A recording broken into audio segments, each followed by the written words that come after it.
inafuata. Wiper leader Kalonzo Musyoka recently announced plans to revamp his party in readiness for the 2022 presidential race. But just what ails Kalonzo's presidential ambitions and what obstacles stand in his way to the 2022 polls?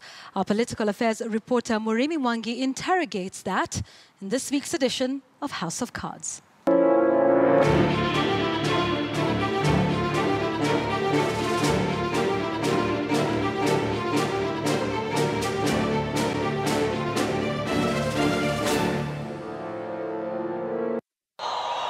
Rais mtarajiwa Stephen Kalonzo Musyoka.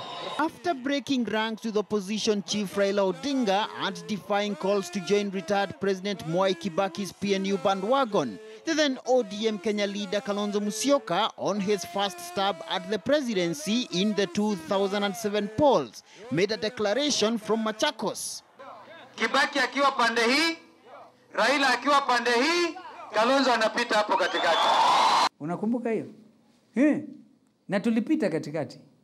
Kwa sababu kama hatungepita, inji ilikuwa imewaka moto.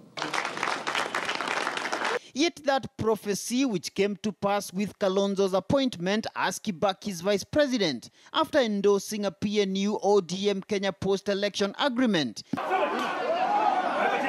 In the wake of chaos that preceded the Kibaki-Odinga power-sharing deal, pushing Odinga to the new post of Prime Minister, has over the years repeatedly haunted Kalonzo's political career, with his detractors ridiculing him as an opportunist and a traitor. Kalonzo atapisha baadaye.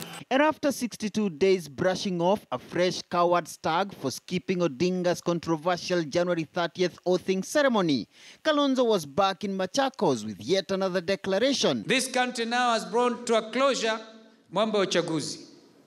Nyinyi hapa mnaniambia kama nimekubali kubeba hiyo kengele. Hiyo kengele itapigwa kila sehemu ya Kenya hii. Nitaongea na kila mtu.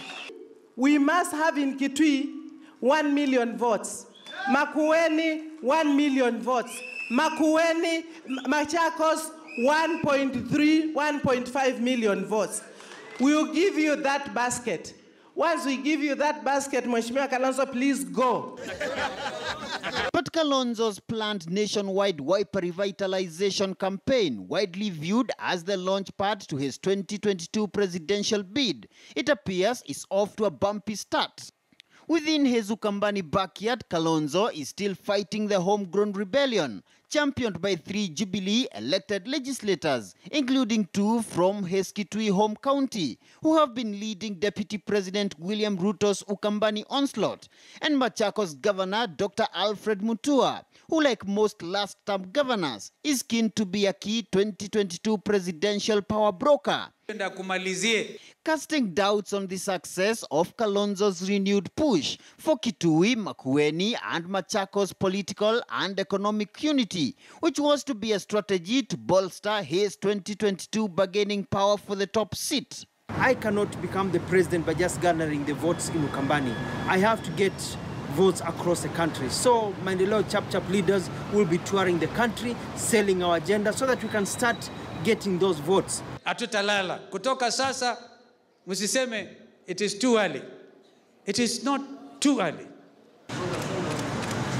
But arguably Kalonzo's greatest disappointment could be the widening cracks in NASA, with his coalition partners remaining non-committal to his 2022 presidential ambitions, particularly after Odinga's decision to sidestep all his coalition partners during his March 9th cooperation deal with NASA's chief political competitor, President Uhuru Kenyatta. Even as key Kalonzo's handlers toy with the idea of turning NASA from a coalition into a political party to become his 2022 presidential wagon. My wish and the wish of my party leader, which I've consulted with him and he has accepted that position, is that We need a maximum of 3 political parties in this country. There is this tribal balkanization that has been controlling our politics. That, you know, I'm a leader of Kamba, I'm a leader of Luya, I'm a leader of Kikuyu, I'm a leader. So I'll have to get another leader of the other tribe. We put the tribe together and we take the government. That is the politics we play. Now, whatever has come is now a level playing ground. The ultimate question that everybody is asking is whether Raila will make the ultimate sacrifice of having been supported on 2 occasions by his colleagues, whether he can make the ultimate sacrifice of supporting either of them in the 2022 election. Now, with the Coma declaration re-endorsing Kalonzo to the presidential mantle for what could be the 18th time, his attention now turns to reconsolidating his lower eastern support base as the 2022 political drumbeats intensify.